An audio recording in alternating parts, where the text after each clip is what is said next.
ఇక వివరాలు చూస్తే ఎన్డీఏ ప్రభుత్వం లోక్సభ ఎన్నికలకు 4 నెలల ముందు సంచలన నిర్ణయం తీసుకుంది. ప్రభుత్వ ఉద్యోగాలలో రిజర్వేషన్ల కోటాని 10% పెంచడానికి కేబినెట్ ఆమోదం తెలిపింది. ఆర్థికంగా వెనుకబడిన వారికి కులం, మతం నిమిత్తం లేకుండా ప్రభుత్వ ఉద్యోగాలలో 10% రిజర్వేషన్ కల్పించడానికి సంకల్పించింది. ఇందుకోసం రాజ్యాంగ సవరణకు కూడా సయ్యంది. ఇవాళ పార్లమెంటు ముందుకు రాజ్యాంగ సవరణ బిల్లు రానుంది. ఈ నేపథ్యంలో బీజేపీ, కాంగ్రెస్ సభ్యులకు విప్ జారీ చేశాయి. మరోవైపు కేంద్రం నిర్ణయంపై విపక్షాలు అభ్యంతరం వ్యక్తం చేస్తూ ఉండటంతో ఈ వ్యవహారం రాజకీయ రంగు పులుముకుంది.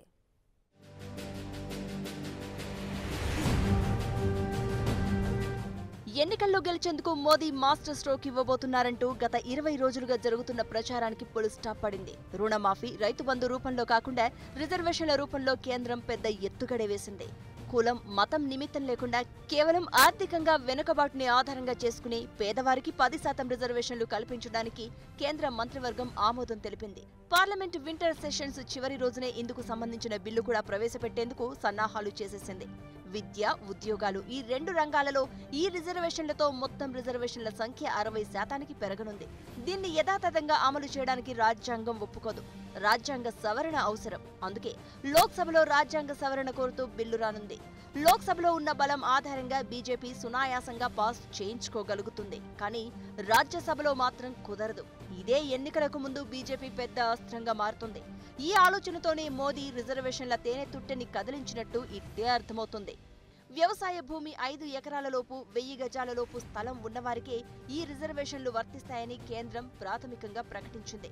దీంతో పాటు కుటుంబ ఆదాయం ఏడాదికి 8 లక్షల లోపు ఉన్నవారంతా ఈ రిజర్వేషన్ల పరిధిలోకి వస్తారు. దీంతో ఈ షరతులకు లోబడి ఉండే కుటుంబాలు, వ్యక్తులు ఎంతమంది ఉన్నారో ముందు లెక్క తేలాల్సి ఉంది. The truth, however, is that in last 4 years and 8 months, Modi government has suddenly woken up to the woes of economically poor, facing imminent defeat in the 2019 elections and with 100 days to go for polls. That itself raises certain questions on the intent, the bona fide and the honesty of Modi government altogether. రిజర్వేషన్ల శాతం పెంచుకునేందుకు రాజ్యాంగంలోని 2 articles కి సవరణలు అవసరం.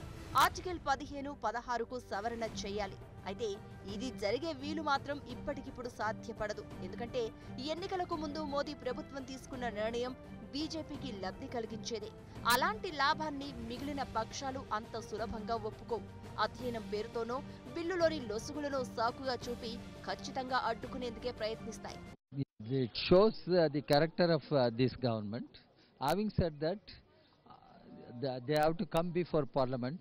Already the Supreme Court has put a cap on reservation. Supreme Court said reservation should not go beyond 50%. That order needs to be corrected, and the union government has never thought of challenging that order. बड़ी देर कर दी मेहरमा आते आते, और ये भी चुनाव के वक्त में, जिसका कोई लॉजिस्टिक समझ में आता नहीं है. आप देखो कितना ही शीर्षासन कर लें, कितने ही जुमले गढ़ लें, अब मोदी जी को कोई भी आसन जो है पदच्युत होने से नहीं बचा सकता है. ఇప్పుడు అదే జరుగుతోంది. హడావుడిగా ప్రకటించిన నిర్ణయాన్ని అంగీకరించాల్సిన అవసరం లేదని విపక్షాలు ఇప్పటికే తమ అభ్యంతరాలు వ్యక్తం చేశాయి.